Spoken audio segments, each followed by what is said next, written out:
માનનીય શિક્ષકો અને મારા પ્રિય મિત્રો, દર વર્ષે 13 ફેબ્રુઆરીના રોજ આપણે સૌ મળીને વિશ્વ રેડિયો દિવસ ઉજવીએ છીએ.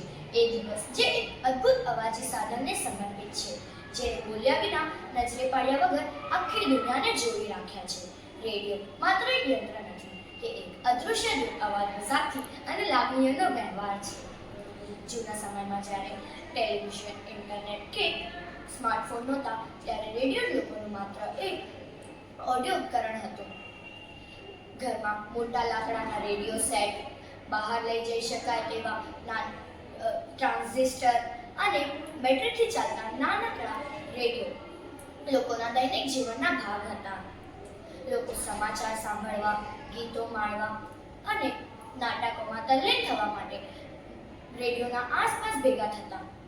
રેડિયોની શોધનું શ્રેય ગુલિયેર્મો માર્કસને જાય છે. તેમણે 1895માં વાયરલેસ સંદેશ વ્યવહાર માટે રેડિયો તરંગોમાં સફળ પ્રયોગ કર્યો હતો. ભારતમાં રેડિયોએ એક સંસ્કૃતિ ઊભી કરી છે. વિવિધ ભારતીય સંગીત અને સંસ્કાર આપ્યા. બિનાકા ગીતમાલા એ ફક્ત ગીતોની યાદી નહોતી, પરંતુ આખા અઠવાડિયાની આતુરતા હતી.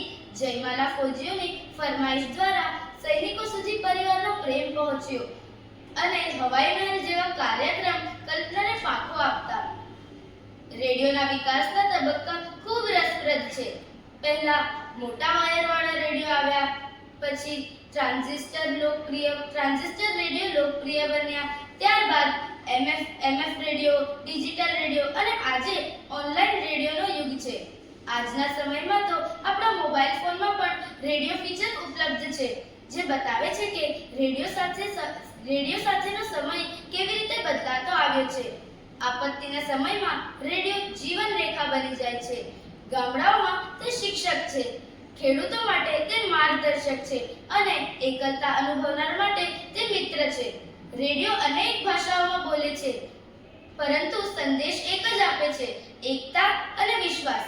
આ 13 ફેબ્રુઆરીના વિશ્વ રેડિયો દિવસે ચાલો આપણે સૌ આ સદા વહેનાર માધ્યમને નમન કરીએ, જેણે પેઢી દર પેઢી અવાજ દ્વારા ઇતિહાસ રચ્યો છે.